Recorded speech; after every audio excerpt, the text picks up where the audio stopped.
Hi guys, and welcome back to the channel. Today we'll be looking at my version of the Branded Despia Strategy. Obviously with a lot of testing and everything been going on, competing in OTS champs, seeing where my flaws were and where I could improve, I decided to go with this specific build. If there's one change I want to make to this build is add the Dragoon package. The only reason why I haven't done it is because I don't own a Dragoon. So, well, not yet anyway.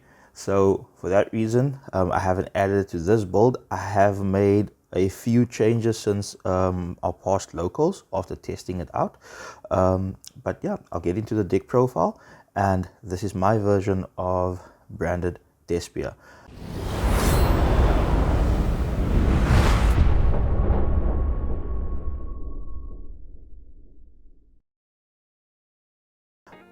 Before we get into this, a couple of shout outs. Number one, I need to shout out to my teammates. Number one, Josh, for always giving me some good advice, insight, and everything in how to use certain techs, tech cards, and obviously what to play, what not to play at time to time. But obviously, using my own initiative to actually use cards and certain cards that I prefer and that works for me in this current meta. Then also to Ranir, for always coaching me when it comes to my misplays and to where I could do something better.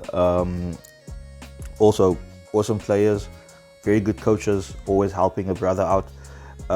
So yeah, let's get into the deck profile. So to start off, as you can see, I'm playing 3 copies of Keeper of Dragon Magic. So again, Keeper of Dragon Magic is an awesome starter. Can search you any fusion spell, polymerization, branded fusion, instant fusion, etc., which I will get to.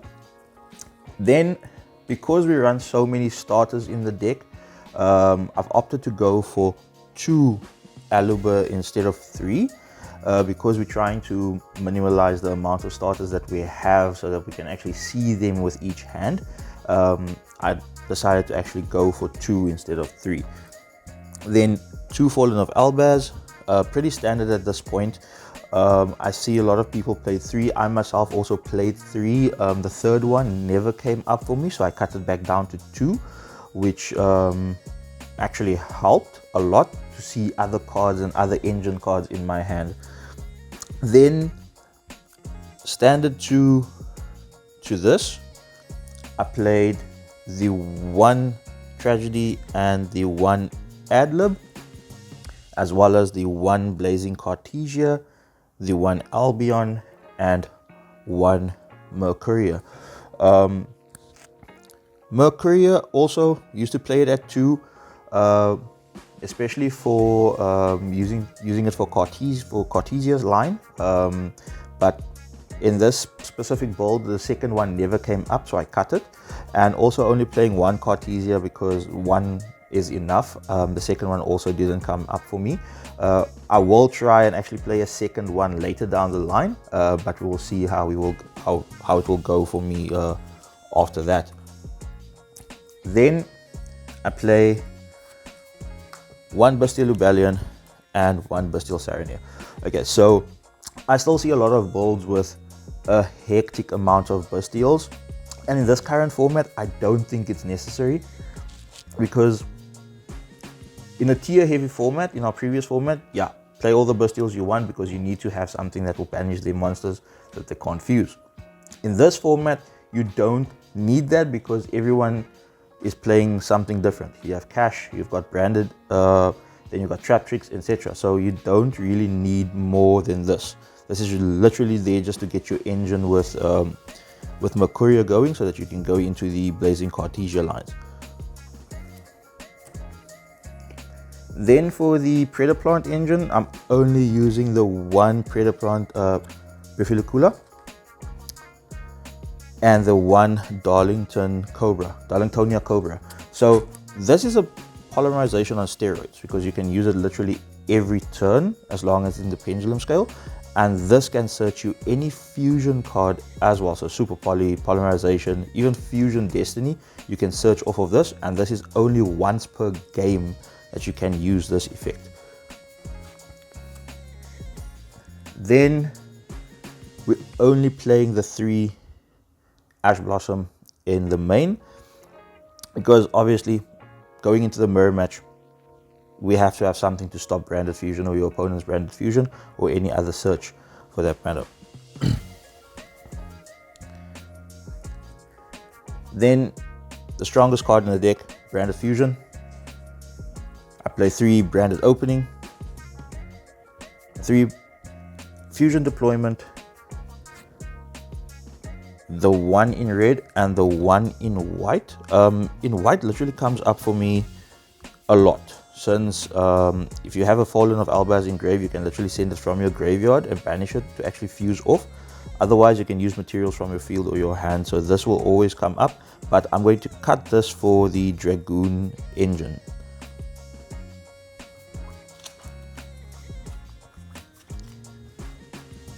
Then for the other one-offs in the deck, I'm playing 1 Branded Lost, 1 Insta Fusion, so that you can actually get out the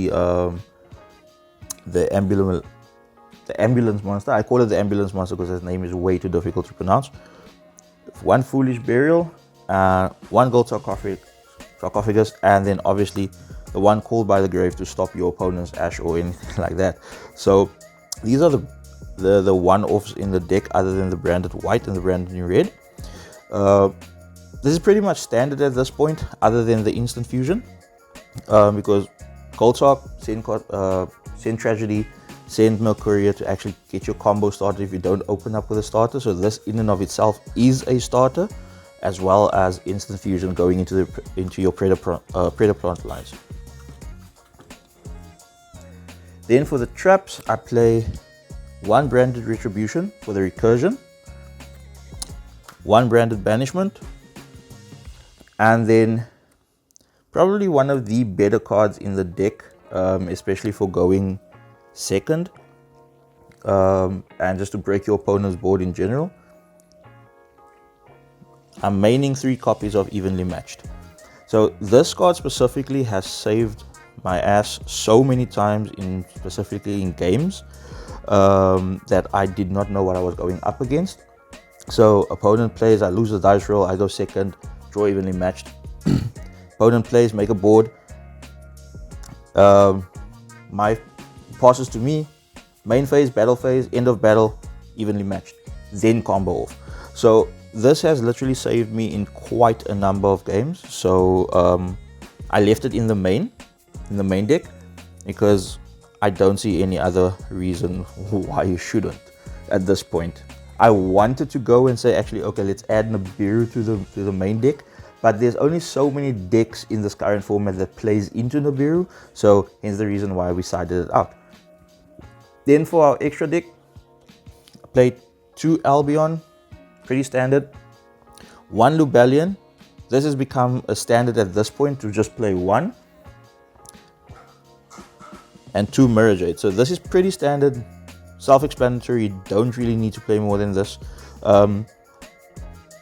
There is builds where people say, okay, cool, play a 3rd Albion, but the 3rd one has never come up for me, so 2 is fine. This is pretty much standard at this point. Then I play the 1 Grand Gnol, the Dust Dragon, 1 Rimbrum, the Striking Dragon, and then the 1 Draco Stapelia. With this specific deck build, Rimbrum doesn't come up as much. This comes up a lot, but not this. But if it does come up, it's nice to have for obviously a negate and a spin back. And then obviously if he's in the graveyard, you can either banish a Fallen of Albaz or banish this and summon either one. So what I've seen happen is you banish this, special summon Fallen of Albaz in your opponent's turn, then activate Fallen of Albaz's effect to fusion off into Mirror Jade, and then just banish another card from your opponent's field. So this is quite cool. And then this is obviously a negate, and then obviously lowering your opponent's monster's level down to 1 so that they can't go into their XZ summoning. or synchro for that matter. Then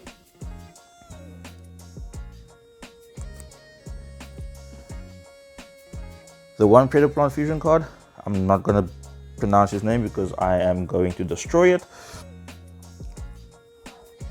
Brigand the Glory Dragon, and then Sprint the Iron Dash Dragon. So Contact C has become a lot more prevalent in this format, and I see it more and more. Okay, so once your opponent Contact sees you, you don't really have much to do other than to make this, which is the only way you're going to get rid of Contact C, because you have to use Contact C as material for anything that you do, fusion, link, synchro, whatever. So this is the best way to out it. And then obviously Brigand is nice for follow-up. Should either get you a Tri-Brigade Mercuria or a Fallen of Albas to your hand. Then 2 Masquerades. I only wanted to play one because this one would have been, the second one would have been my Dragoon, or my copy of Dragoon, but obviously I don't, so I just opted to play the second Masquerade. Self-explanatory, burn for 600, easy time win con. And then 1 Despian Quietus, and then the MVP that saved me from losing to Trap Tricks and to my other ball playing against Valence was Guardian Chimera. If you don't own this card, get it. It's cheap now with the reprints. It's probably one of the strongest card other than Dragoon in your extra deck at the moment. Obviously when you fuse it off, you can, depending on how you fuse it off, you can draw 1 and pop 2 or draw 2 and pop 1. So this is literally a solid board breaker right there. So that is the extra deck. I don't necessarily wanted to do this, but I'm gonna share with you my side decking options that worked for me. So obviously the 3 Nibiru, 3 Radian, the multi-dimensional kaiju. So obviously kaijus now are becoming a lot more prevalent because you've got these big monsters that you can't get rid of because they always have a negation, or there's some sort of a negation on field. You use the kaiju, get rid of them, and then you continue your plays. Then 3 Dark Hole, self-explanatory, get rid of everything. Then the next one, 2 Crossout Designator and Dimensional Barrier. This was 3 Crossout in a Dimensional Barrier. Obviously Crossout, this is a Crossout target, okay, along with the Nibiru and the Ash. This was a 3rd Crossout and a D barrier. However, I cut it down to 2, and then playing just the 2 dimensional barrier, 2 Crossout and the 1 dimensional barrier for the following. So this is where to take into consideration any trap heavy decks or trap tricks in general. The 1 Branded Expulsion, 1 Ra's Disciple. Yes, I am still on the Ra lock and not on the Gimme Puppet lock. And then the one thing that stopped trap tricks other than Dragoon dead in their tracks, Jinzo. So Expulsion, summon a card to your opponent's field and summon Jinzo. They cannot activate any of their traps with Jinzo on the field. This literally stops them right in their tracks. So that is the deck profile along with my siding options. Let me know what you guys think. I would love to know how your guys' builds are going and how things have been going for you. Are the builds working for you? Do you guys have any advice? Do you have any other builds we can try out and obviously post onto this channel? Let me know in the comments down below. If you like this video, if you like this content, consider hitting the like button, subscribe to the channel, follow me on my shows, on my socials, on Instagram, on Twitch where we stream. I will link down in the bottom of the description my teammates as well, their socials as well, so you can go check out their channels and their progress on what they do. There is another regionals event coming up pretty soon. Unfortunately, I will not be there. However, Josh and O'Neill and the rest of the team will be there. So once their deck profiles and all of their stuff is up, I will obviously post about it, make a video, and have fun with it.